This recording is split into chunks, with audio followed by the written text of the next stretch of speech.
तो आज हम लोग मिलकर सजगता के इस प्रश्न पर अन्वेषण करते हैं। क्या है सजगता? हम लोग बहुत ही एक सरल ढंग से शुरुआत करते हैं। जैसे हम लोग यहाँ बैठे हुए हैं, आपके आसपास चीज़ें हैं, आप उनको नोटिस कर रहे हैं। सामने कंप्यूटर है या मोबाइल फ़ोन है, आपके आसपास और भी चीज़ें हो सकती हैं, आपका कमरा है, कोई और आपके पास हो सकता है। तो आपको इन सब चीज़ों का आभास है, आप उनको नोटिस कर रहे हैं। तो ये एक सजगता का एक सामान्य स्तर है कि जो भी वस्तुएं हैं, जो भी चीज़ें हैं आपके इर्द गिर्द, आप उनको देख रहे हैं, उनको नोटिस कर रहे हैं। इसी तरह से आपके भीतर भी कुछ घटित हो रहा है, कुछ विचार उठ रहे हैं, कुछ भावनाएं उठ रही हैं, उनको भी आप नोटिस कर रहे हैं।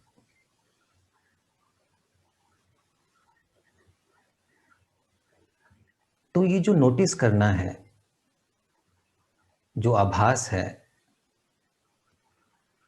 वो सजगता का एक, यदि हम कह सकें, एक सतही स्तर है।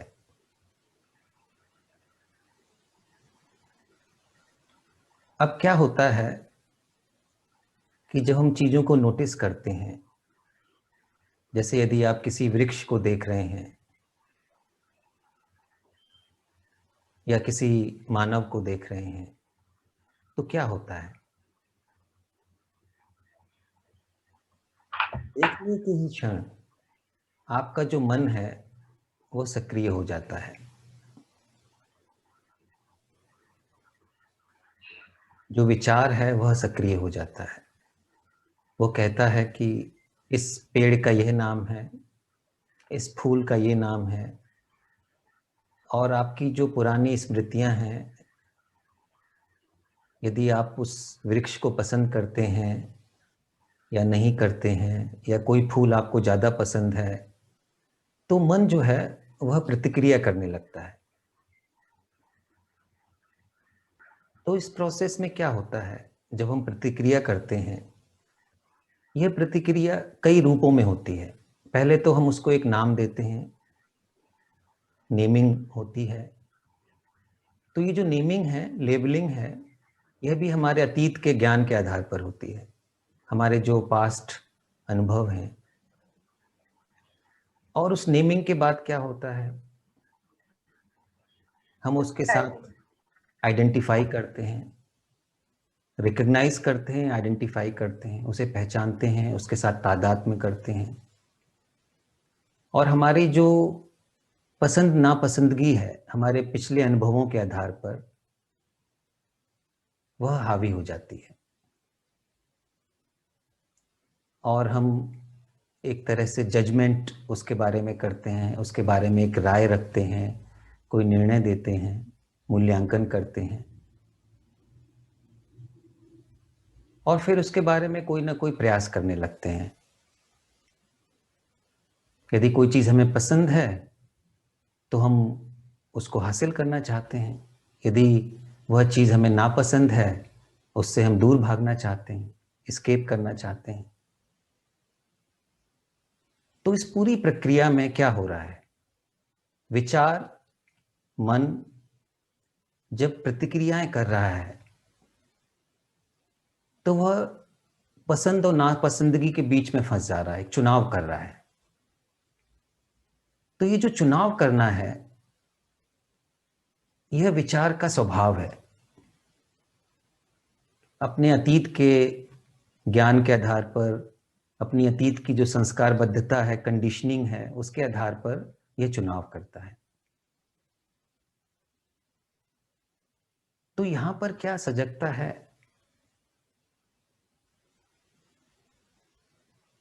जब भी हमारा पुराना मन अपनी कंडीशनिंग के आधार पर इस पूरी प्रक्रिया में लग जाता है।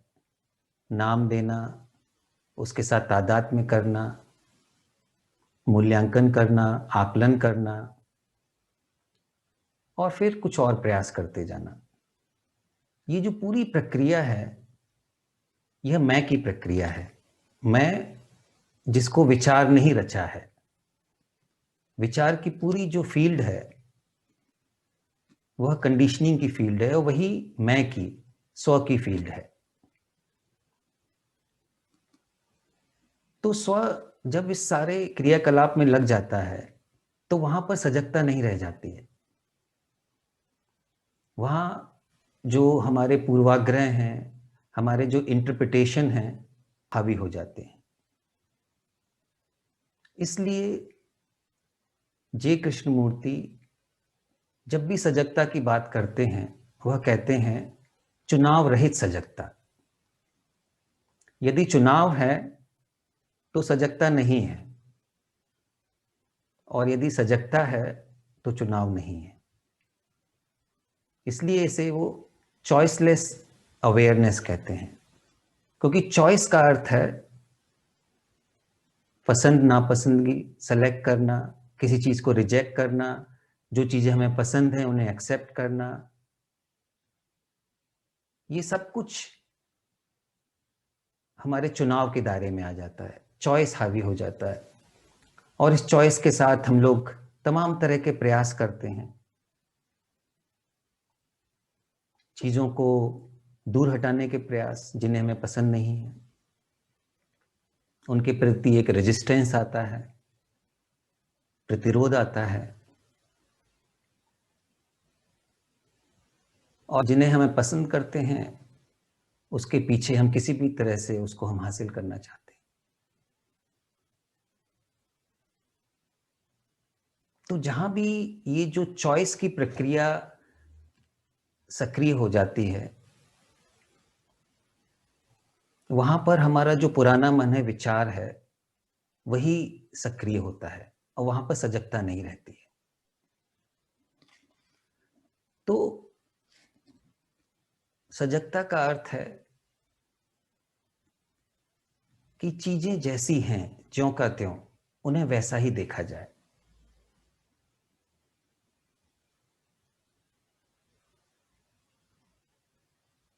यदि हम इस देखने में हमारा पुराना मन सक्रिय है तो वो अपनी कंडीशनिंग के थ्रू ही देखेगा, और कंडीशनिंग जो प्रोजेक्ट करेगी, हमारे संस्कार जो प्रक्षेपित करेंगे, उन्हीं को ही हम देखेंगे। उसमें कुछ भी नया नहीं होगा, वही रिपीटेशन होगा।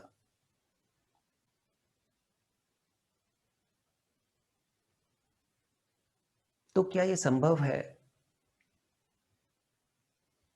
कि बिना इस संस्कारबद्धता के, बिना इस पुराने मन के देखा जाए, सजग हुआ जाए? और यह भी संभव है कि जब भी हमारा पुराना मन अपनी सारी प्रतिक्रियाओं के साथ सक्रिय हो रहा है, हम उसको भी देख सकते हैं, उसके बारे में भी सजग हो सकते हैं। ऐसा नहीं है कि हमारी जो संस्कारबद्धता है उसको हम किसी प्रयास के द्वारा उसको हटा दें, क्योंकि जहां भी जैसे ही प्रयास आएगा उसको हटाने के लिए, तो फिर वही संस्कारबद्धता हावी हो जा रही है, वही प्रयास करती है।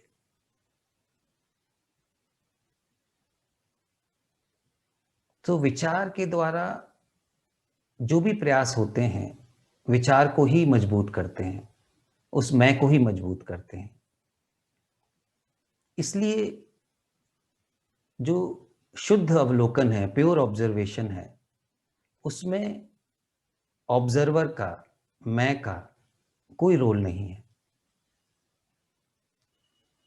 जब भी ऑब्जर्वर सक्रिय होता है, देखता है, तो वह अपने प्रक्षेपण, अपनी जो कंडीशनिंग है, अपने प्रोजेक्शनों से ही देख रहा है, तो वहां पर अवलोकन नहीं हो रहा है। अवलोकन देखना तभी संभव है जब अवलोकन करता नहीं है, जब ऑब्जर्वर नहीं है। तो ये अपने आप में एक पैराडॉक्सिकल लगेगा कि जब तक ऑब्जर्वर है, ऑब्जर्वेशन पॉसिबल नहीं है।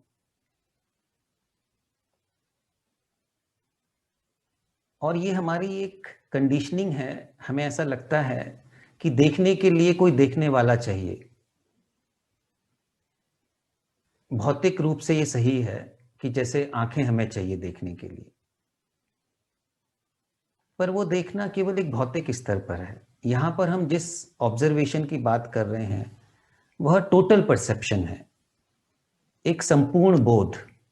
बोध केवल भौतिक स्तर पर नहीं, हमारे पूरे अस्तित्व से बोध, हमारी सारी इंद्रियों से बोध। तो ये जो अवलोकन है यह किसी चीज पर निर्भर नहीं है, हमारे अतीत के ज्ञान पर निर्भर नहीं है। एक्चुअली अतीत का जो ज्ञान है, जैसा कि हमने कहा, इस अवलोकन में बाधा बन जाता है।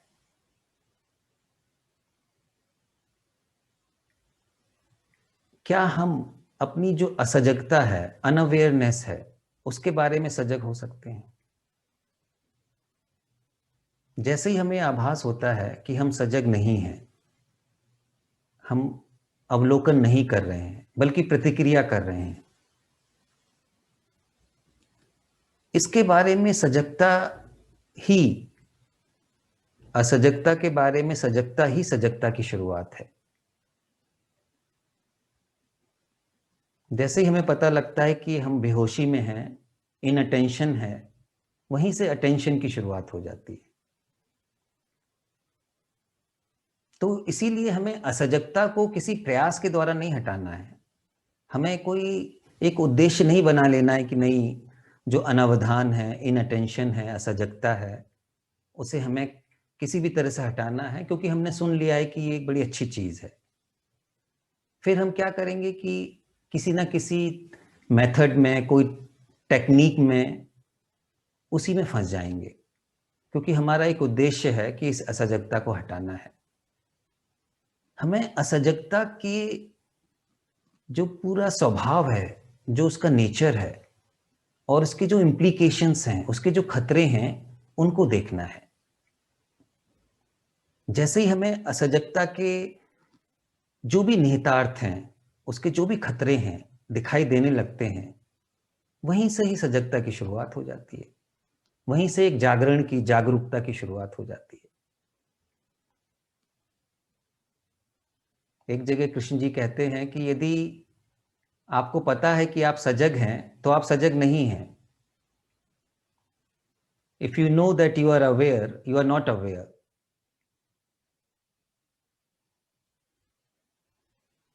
क्योंकि फिर हम उस अवेयरनेस को एक उपलब्धि बना देंगे कि कुछ एक ऐसी वस्तु है जिसे हमें प्राप्त करना है। लेकिन यदि हम हकीकत को देखें, अनअवेयरनेस जो है, इनअटेंशन जो है, उसको ज्यों का त्यों देखें। उसको ज्यों का त्यों देखने में ही स्वाभाविक रूप से अटेंशन की शुरुआत हो जाती है। इस अटेंशन में, इस अवधान में मैं हस्तक्षेप नहीं कर रहा है, और यदि वह कर रहा है, मैं जब भी उठ रहा है अपने सारे अतीत के अनुभवों, ज्ञान के साथ, तो उसको भी देखना हो रहा है। इसका मतलब है कि हम किसी चीज को भी सप्रेस नहीं कर रहे हैं, किसी भी चीज को जज नहीं कर रहे हैं। जो कुछ भी इस सजगता के स्पेस में जो कुछ भी आ रहा है, उसको देखा जा रहा है, उसके बारे में और प्रतिक्रिया नहीं हो रही है। तो फिर ये सजगता ही फिर एक तरह की फ्रीडम हो जाती है, यही स्वतंत्रता हो जाती है। तो एक सवाल ये है कि क्या हम देखने के लिए स्वतंत्र हैं, सुनने के लिए स्वतंत्र हैं, सजग होने के लिए स्वतंत्र हैं? क्योंकि ये सजगता, गहराई से देखना, अवलोकन करना, गहराई से सुनना, यह फ्रीडम की मांग करता है, एक मुक्ति की मांग करता है, और ये स्वयं में ही मुक्ति है।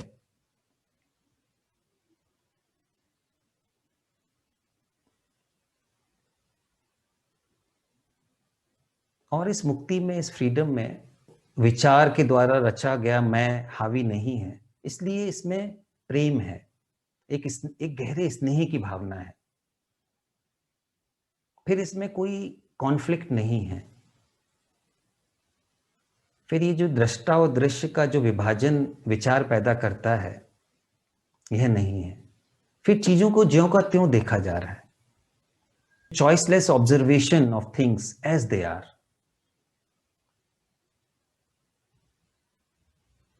कृष्णमूर्ति की शिक्षाएं, ये जो चुनाव रहित अवलोकन है, जो चुनाव रहित सजगता है, चुनाव रहित सुनना है, चुनाव रहित देखना है, इसी को जगाती हैं। ये जो आयाम है, ये जो ऊर्जा है, इसी को अवेकन करती हैं। और ये अवेकनिंग इसी क्षण है, ये समय पर निर्भर नहीं है, किसी प्रयास पर निर्भर नहीं है। चीजों को ज्यों का त्यों आप इसी क्षण देख सकते हैं। ये वैसे ही सहज है जैसे आप वॉकिंग करने के लिए जाते हैं, तो आप नेचुरली सजग हैं, आप देख रहे हैं चीजों को। तो क्या ये संभव है कि हम मनोवैज्ञानिक मानसिक जगत में भी चीजों को ऐसे ही देखें? प्रकृति में तो ये कुछ हद तक आसान होता है, नेचर को देखना इस तरह से। पर जो वास्तविक चुनौती हमारे आंतरिक जगत में आ जाती है, जब संबंधों में हम लोग जीते हैं, तो हमारे बड़े स्ट्रॉन्ग लाइक्स एंड डिसलाइक्स आ जाते हैं।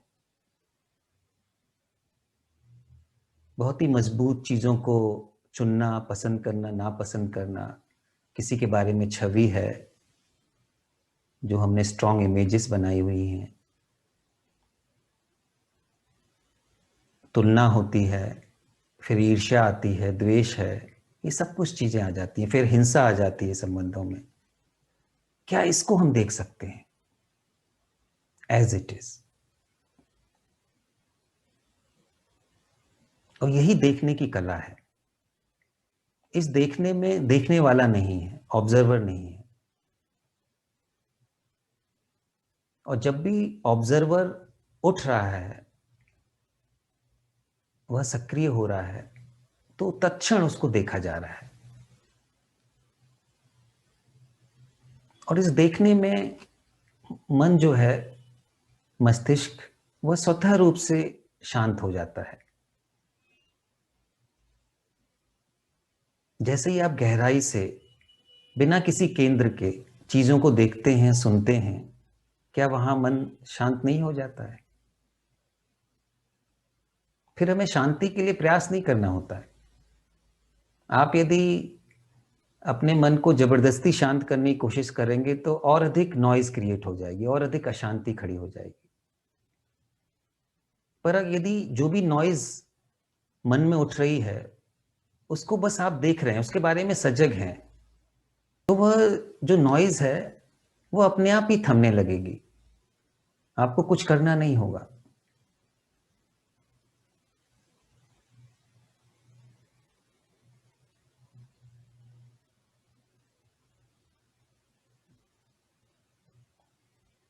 दो प्रकार से देखना है। एक देखना, कर्म करना, जीना ऑब्जर्वर के थ्रू है। ऑब्जर्वर जो कि दृष्टा है, मैं है, विचार का पूरा जगत है, संस्कारबद्धता है। उस अवस्था में हम एक ऑटोमेटिक मशीन की तरह जीते हैं। एक तरह से वह संस्कारबद्धता हमारे शरीर का उपयोग करती है, चलाती है। हमारे जो भी एक्शन होते हैं, फिर वहां पर केवल रिएक्शंस होते हैं, प्रतिक्रियाएं होती हैं, और गहरा दुख होता है। जितने भी द्वंद्व हैं, दुख हैं, जब हम आंख मूंद कर इसी जगत में जीना होता है। पर जैसे ही कोई मित्र आपको इसकी तरफ आगाह करता है कि देखिए, आप जिस तरह से जी रहे हैं, जिस असावधानी के साथ, जिस असजगता के साथ, उसमें सिवाय दुख के, सिवाय भय के, असुरक्षा के कुछ भी नहीं है। हो सकता है कि इससे आपको भौतिक जगत में उपलब्धियां हासिल हो जाएं और जिसके लिए सारे प्रयास होते हैं। हम लोगों ने इतनी प्रोग्रेस कर ली है टेक्नोलॉजिकली, लेकिन इस सारी प्रोग्रेस के बाद भी क्या हम ये कह सकते हैं इत्मीनान के साथ कि हमारे संबंधों में, हमारे समाज में, हमारे संसार में एक गहरी शांति है, गहरा प्रेम है, गहरा बंधुत्व है? नहीं कह सकते, क्योंकि विचार हमें ये जो विकास है, भौतिक विकास तो दे सकता है, वहां उसका रोल है, पर विचार, ये जो संस्कारबद्ध मन है, ये आंतरिक रूप से हमें विकसित नहीं कर सकता है। यह हमें गहरी शांति नहीं दे सकता है, यह प्रेम नहीं दे सकता है। बल्कि जब भी यह विचार, यह संस्कारबद्ध मन हमारे संबंधों में, हमारे आंतरिक जीवन में सक्रिय होता है, तो ये और अधिक विभाजन लाता है, दुख लाता है, द्वंद्व लाता है। जब आप ये देख लेते हैं गहराई से, यह देखना ही मुक्ति है, तब विचार अपने जो सही स्थान में, उसका जो वास्तविक क्षेत्र है, वो वहीं पर रहेगा। इसलिए कृष्ण जी ये बार बार प्रश्न उठाते हैं कि क्या ये पॉसिबल है कि जो हमारा मस्तिष्क है और उसके अंदर जो ये विचार की प्रक्रिया चलती है, वह तभी सक्रिय हो जब आवश्यक हो।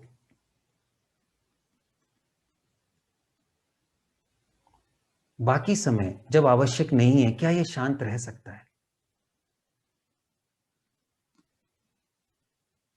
यही मुझे लगता है कि ध्यान की कला है, यही जीवन की कला है। यदि मस्तिष्क एज अ होल ये बात को समझ ले कि कब इसकी वास्तव में जरूरत है, तभी ये सक्रिय हो। बाकी समय में यह मौन रहे, तब फिर हम लोग ये जो भौतिक और मनोवैज्ञानिक, इसका भी विभाजन नहीं होगा, क्योंकि चीजें विभाजित नहीं है। जीवन अपने आप में एक समग्र है और हर चीज आपस में संबंधित है। हमारा जो ये संस्कारित मन है, विचार है, यही विभाजन खड़ा करता है।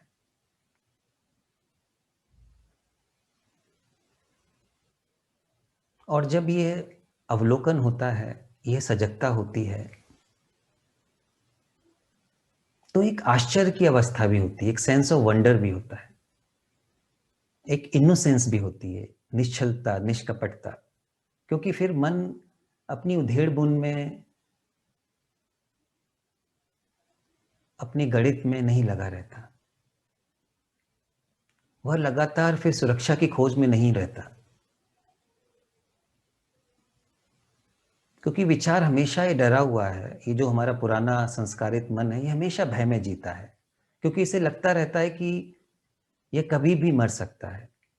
एक्चुअली ये अपनी जो रियलिटी है, अपनी जो वास्तविकता है, उससे हमेशा पलायन कर रहा है।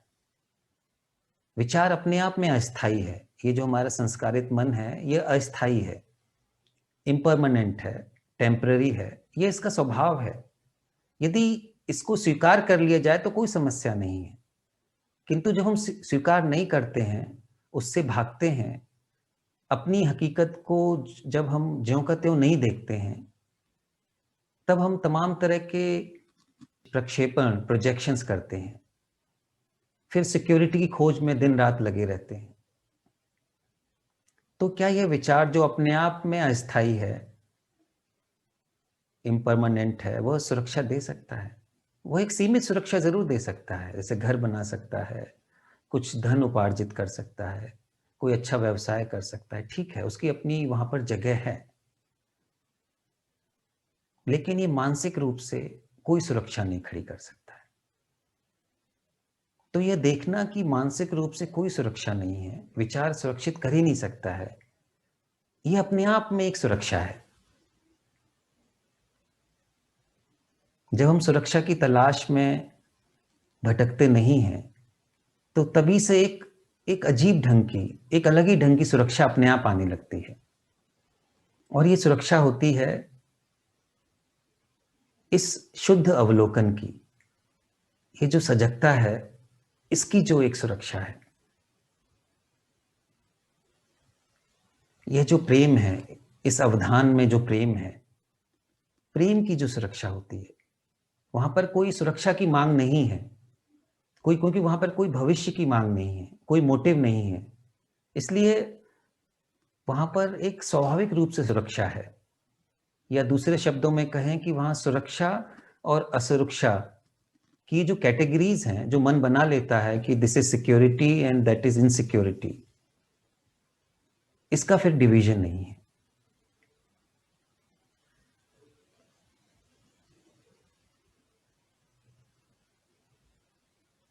तो इस अवधान की, अटेंशन या चुनाव रहित सजगता की शुरुआत,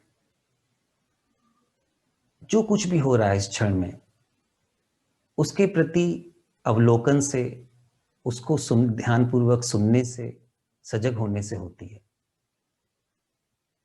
उसमें किसी प्रकार का प्रयास नहीं है, कोई मोटिव नहीं है। जो भी घटित हो रहा है, उसको यथावत देखना है।